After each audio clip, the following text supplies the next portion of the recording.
ตอนนี้น้องเพิ่นเอาขนมศพหนึ่งยกขึ้นได้ละถือขึ้นขนมศพหนึ่งกับขนมศพหนึ่งกับซูโม่พอดีเป็น67,000เนาะประมาณแซ่บบ่กินซูโม่เอากินให้เบิ่งอีกนะมันคล้ายๆกับกระทิงแดงนะพี่น้องสบายดีพี่น้องสบายดี FC ทุกท่านตอนนี้เราเดินทางมาฮอดบ้านน้องปลาพี่น้องเนาะสาวงามในชนบทสาวป่าสาวเขาพี่น้องมาฮอดเฮือนเล่าแหละพี่น้องออกจากบ้านของน้องยนต์เนาะต่อมาฮอดพี่เลยมาแวะดินน้องเพิ่นก่อนแล้วต่อไปเขาก็จะเดินทางต่ออีกพี่น้องบรรยากาศในหมู่บ้านน้องเพิ่นนะพี่น้องเดินจากอายเพิ่นกำลังเฮ็ดสารยังบ่ซับยังบ่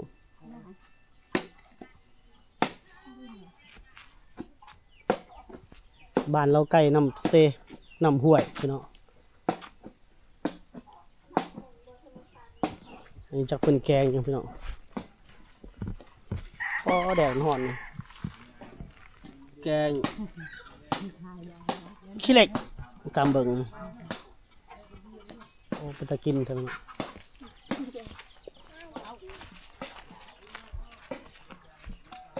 บรรยากาศพี่น้องตัววิวงามเลยบนนี้เนาะสวยเลยพี่น้องนี่อยู่กับสาวงามบ้านป่าน้องปลาปินมันหันมาเพียนะสบายดี FC นะยกมืองามยกมือยกมือนบสบายดีนะสวัสดีสาวป่าสาวเขาสบายดีวะเนี่ยสวัสดีมุมนี้งามเนาะมุมนี้เนาะนำหวยบ้านเพื่อนพี่น้องมันขอมาทางนี้เนาะมันเถื่อแสงมันจะดีกว่านี่แสงมาทางพี่พี่น้องน้องป้าบ่ได้ไปใส่ย่างมาพี่ละย่างพี่ขยับมานี่นิดนึงย่างนี่งามบ่ได้ไปใส่บ่มื้อนี้บ่ได้ไปหากินบ่บ่ได้ไปมื้อนั้นไปลินอยู่บ้านยังก่อนมื้อนั้นมันปลื้นไปลินน้ำไผเกาะไปดินน้ำภาษาโนน้องยังเกาะน้องน้อันนี้มื้อนี้อยู่เฮือนเนาะมื้อนี้เนาะบ่ได้ไปใส่ขี้ขาบ่ได้ไปหากินอีกหากินก็บ่ได้ไปนี่บรรยากาศบ้านเพิ่นพี่น้องโอ้คักหลายบ้านเจ้านี่คักเนาะธรรมชาตินี่เพิ่นยืนมองนี่พี่น้องแต่ว่ามื้อนี้มันเป็นช่วงอากาศร้อนแต่ช่วงอากาศแบบยามฝนบ่หรือช่วงหน้าหนาวจะงามกว่านี้พี่น้องน้ำคือสิหลายนี่บรรยากาศพี่น้อง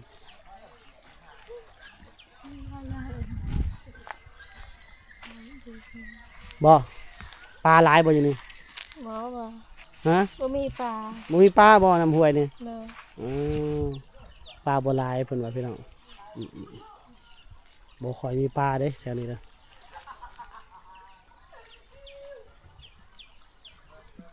มาแล้วก็แวะหาน้องเพิ่นลิ้นน้ำน้องเพิ่นหน่อยนึงพี่น้องไปใส่เบิดแล้วผู้สาวในบ้านนะผู้สาวบ้านเจ้านะไปใส่เบิดแล้วอยู่เพื่อนอยู่บ้านนี่มันอยู่บ้านนี่หมดบ่เขาคือบ่มาลิ้นน้ำเจ้าเนี่ยเขาอายบ่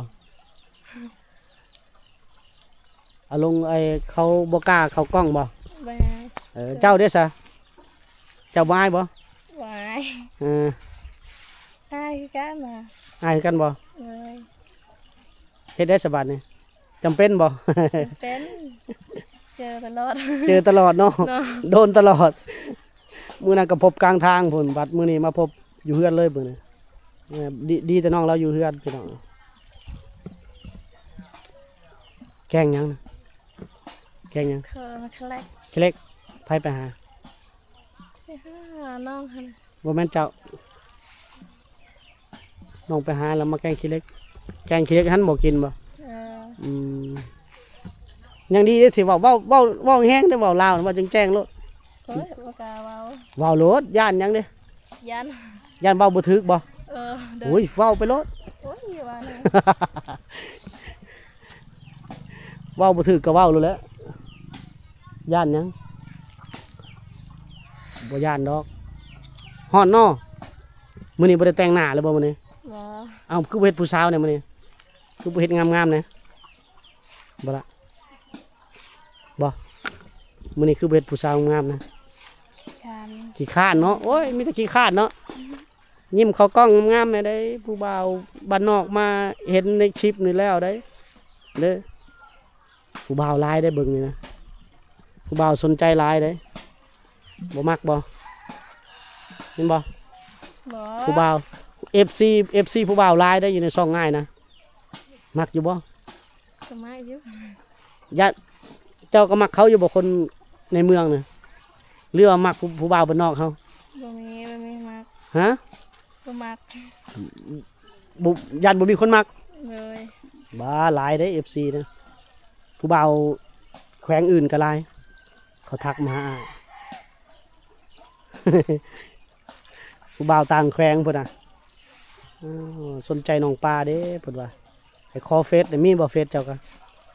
มีโทรศัพท์ใต้แล้วซะค่ะ โทรศัพท์ตายแล้ว เลย อ้าวบาดนี้บ่ได้แปลงใหม่บ่ บ่ บ่ได้ไปแปลงบ่ บ่แปลง ฮะ มีเงิน บ่มีเงินแปลงได้อยู่บ่แปลงได้บ่ไปถามอยู่ห้านเขาแล้วหรือว่ายังปะไว้อยู่ ปะเงิน โอ้เจ้าซื้อเท่าไรโทรศัพท์ตัวนั้นนะ ล้านหนึ่ง ล้านหนึ่ง อืม โอ้แล้วล้านหนึ่งเฮ็ดยังบ่ได้แล้วเดี๋ยวนี้โทรศัพท์มีแต่2 ล้านปลาย3 ล้านเนาะตัวงามๆเห็นโอ้อยากได้ไหมอยู่บ่ อย่าได้เลยมีเงิน ให้ผู้บ่าวผู้บ่าว FC อ้ายซื้อให้ซื้อโทรศัพท์ให้น้องป้าแน่วันนี้เด้อคันผู้บ่าว FC ซื้อให้เนี่ยเอาบ่ เอา หน่วยหนึ่ง5,000 บาทก็ได้แล้วโทรศัพท์เนาะโทรศัพท์ตัวเก่าตายแล้วเนาะ โดย โอ้แล้วบ่มีช่องทางการติดต่อเด้อพี่น้องเด้อ FC ผู้ใดอยากทักอยากคุยเพิ่นก็ซื้อให้น้องเพิ่นเด้อพี่น้องเด้อจะได้ไปทักไปคุยเองพี่น้องเนาะมีอยู่บ่สัญญาณค่ะ นี่อยู่ ไปลิ้นอยู่ไส ที่ผู้บน ผู้ใช้แหละสี่เบิ่งดูใช้ผู้ตัวใด พุ่น เอามือสี่เบิ่งดูสี่เบิ่งดูใช้มือสี่ดูอีพ่อเอ้ยพูด จะไปได้สะบัดนี่ย่างไป อะไรยังไงนะ ไปลิ้นอยู่พุ่นเฮ็ดได้ย่างไป ย่าง จักคนไป ได้14คน 4 คน โอ้เขาไปลิ้นเป็นกลุ่มเนาะพี่น้องเนาะ โอ้เรียนลาเตวิยา นี่บรรยากาศพี่น้องตามห้วยห้องคลองบึงเพิ่นมาพบพ่อน้องเพิ่นก็ล้มน้องเพิ่นเลยนึงเดี๋ยวป้าไปนั่งอยู่หั่นบัดนี้ป้าไปนั่งหั่นป้าเนี่ยบรรยากาศหมู่บ้านพี่น้องใช้เวลาอยู่นี่ประมาณ10 ปลายกว่านาทีก่อนนี่เธอบ่ได้แต่งโตวบ่ได้หยังเลยเด้อพี่น้องเอาแบบบ้านๆสุดๆเลยเนาะบ่ได้เตรียมกันนั่งนี่แล้วล่ะนั่งตะกูนี่สบายดี แม่เจ้าบ่หรือป่าอายะ เนี่ย อายะเนาะอายะเพิ่นอายะเพิ่นเฮ็ดกินเฮ็ดแกงบ่พี่น้องบันชวนเจ้าเธออายะกำลังเฮ็ดอยู่เฮ็ดกินเนาะน้องปลาเพิ่นก็กินอันนั้นกินไอ้กินลวกผักบ่น้องปลาก็กินแกงหยังมื้อนี้กินผัก พักมือสายะอาหารกินแล้วไม่นอก บอนบอก ไอ้หยัง เอามาอ้อมบอกอ้อมกินมื้อแรงเนาะ นี่คือ อาหารแบบธรรมชาติเลยเนาะ อันนี้เฮานั่งอยู่หน้าเฮือนน้องเพิ่นเลยพี่น้องเดินเฮือนบ่มีไฟฟ้าเด้ ไม่นั่นตอนนั้น ผู้นั้นไผนั่นน้องปลาผู้นั้นไผอ้ายบ่ โดย โอ้ อ้อมมื้อแรงพี่น้องอันนั้น มื้อนี้คือคนหลายอยู่เฮือนเจ้าเขาเฮ็ดหยังบ่ ลิ้นซื่อ ลิ้นซื่อๆเนาะ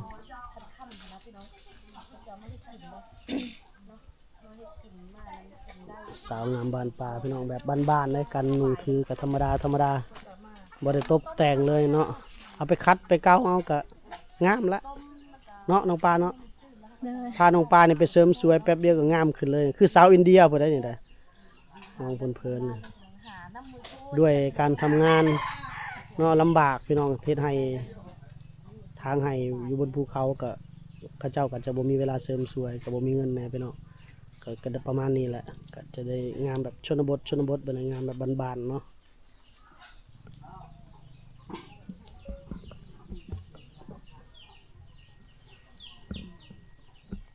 ยายเป็นไง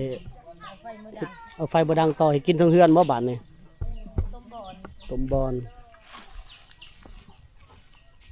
น้องป้าเวลาได้เงินอยากไปซื้อขนมซื้ออยู่ไส อยู่หันมันแม่จีม บ้านเจ้านี่มีเนาะ นี่คนตาหาง โอ้ฮะไปพาอ้ายไปซื้อนะป่ะไปไปซื้อเจ้าอยากกินยังไงซื้อให้กินมีบ่นม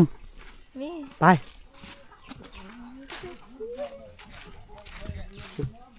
โอ้ระวังเลยเจ๊ระวัง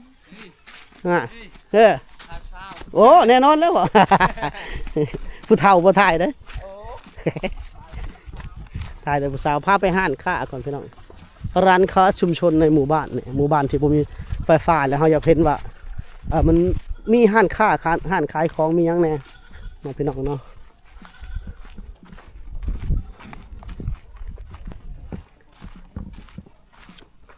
เพิ่นขายเครื่องขายของแบบใดเนาะในหมู่บ้านแบบนี้พี่น้องน้องสาวเพิ่นพาไปห้านค้าร้านค้าชุมชนเพิ่นว่าเนาะในหมู่บ้านพี่น้องหมู่บ้านกลางป่าแบบนี้สิมีบ่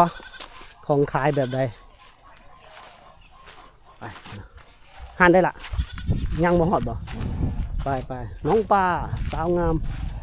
ในหมู่บ้านนะ ดงบ้าเอาวันนะไปเลย เจ้าแก้ว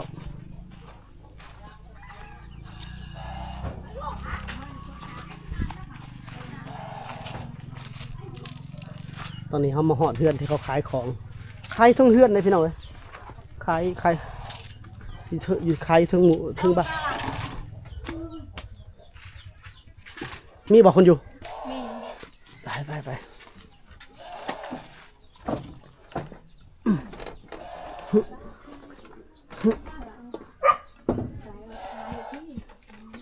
โอ้เป็นขายของอยู่นี่เลยพี่น้องตัวสมานอนคักแท้รับแหละเอาน้องปลาอยากกินยังจะอยากกินยังไปเอาเลยซูโม่ขนมเดี๋ยวเอาบอกขนมเอาขนมยัง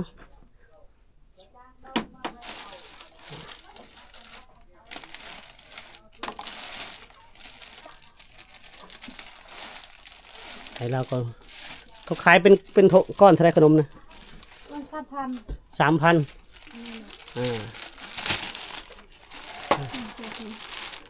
เอาจะก้อนเลือกเอา ไม่ใช่หรอกใช่ไหมทุกทงไปเลยทุกทงตะไม้นะ คนเช้าแบบไรพี่น้องตอนนี้น้องเพิ่นเอาขนมศพหนึ่งยกขึ้นได้ละถือขึ้นขนมศพหนึ่งครับขนมศพหนึ่งกับซูโม่พอดีเป็น67,000เนาะประมาณ100 บาทพี่น้องแม่ค้ากันพี่ลึกนอนแม่ค้ากันโอ้ตายแล้วเนาะพี่น้องเนาะทอนยาว ทอนตัดเรือนึง67ทอน 3,000เอา บ่ทอนบ่พี่ลึกรีบแม่ค้านี่เนาะโอเคเอ้ยคอ ขายของยังมาถูกอยู่ เปิดพันนีบัดแม่น พี่น้องได้แล้วไปบ่จอยเอานมโอ้ห่อนขนาดพี่น้อง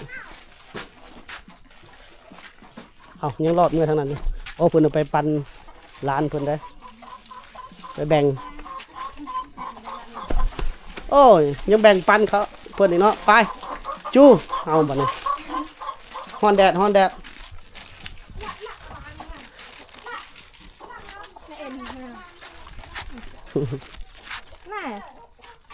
เนี่ยบ่เอาซ้ำพุ่นนี่ไป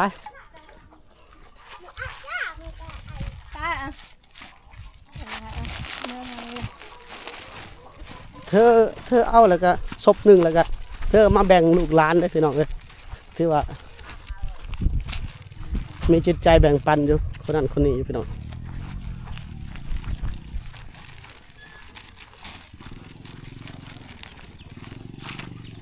แห้งแล้งเนาะแต่ว่าช่วงนี้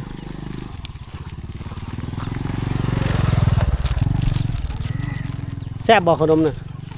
แซ่บบ่โอ้น้ำมันยังไหลนั่นอยู่พี่น้องคักกันเลยน้ำเย็นดีเด้ไปปั้นน้องปั้นหลานกิน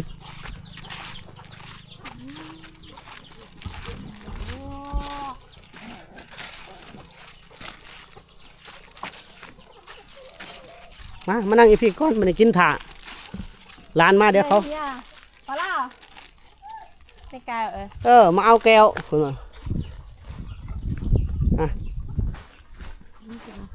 บ่กินกับป้าไปค่อยกินได้บ่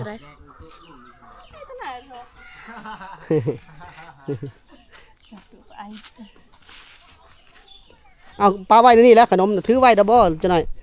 น้องเมานี่ถือไว้นี่จะหน่อยน้องเมาอยู่นี่จะน้องเมาก็ให้เขาเอากินซูโม่ได้ผลกะน้ำหวานมาเอาแก้วมามูดอีกแก้วมาน้องบ่จักแม่นมดสองบ่6 คนน้องเจ้าโยนี่มูดจะไหนเอาให้น้องอีดบึ้มให้อายะเนี่ยโยคนนี้บริสุทธิ์ยังบ่ใส่เสื้อผ้าอันนี้ก็แม่นบ่น้องนี่สมพอดอกเอารถยังเอาพี่เหมาะนั่นบ่ได้นุ่งเสื้อเด็กน้อยบ่ใส่เสื้อผ้านี่อันตรายเด้พี่น้องเอ้ยเช็บ่เท่าไรวินึงก็โดนปิดคลิปเลยเด้จบเลยเด้พี่น้องเอ้ยกินได้ไหมเจ้าก็กินได้ไหมกินเลยกินเลยบ่อายบ่ต้องอาย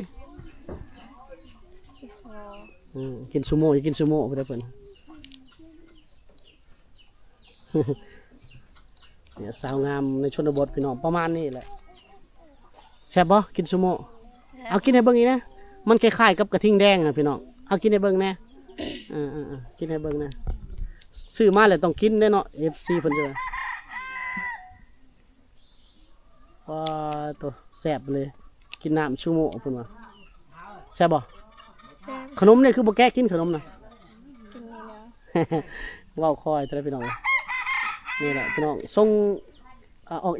จะคือชาวอินเดียเนาะชาวแขกแนวได้มา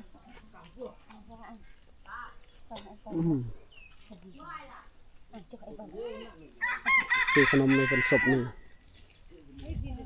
แต่ก็มาแจกน้องนุ่มลูกหลานเพิ่น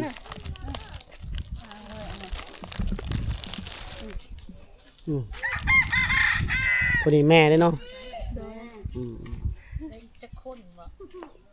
6 คนบ่น้องนะ6 หรือ 7น้องเจ้า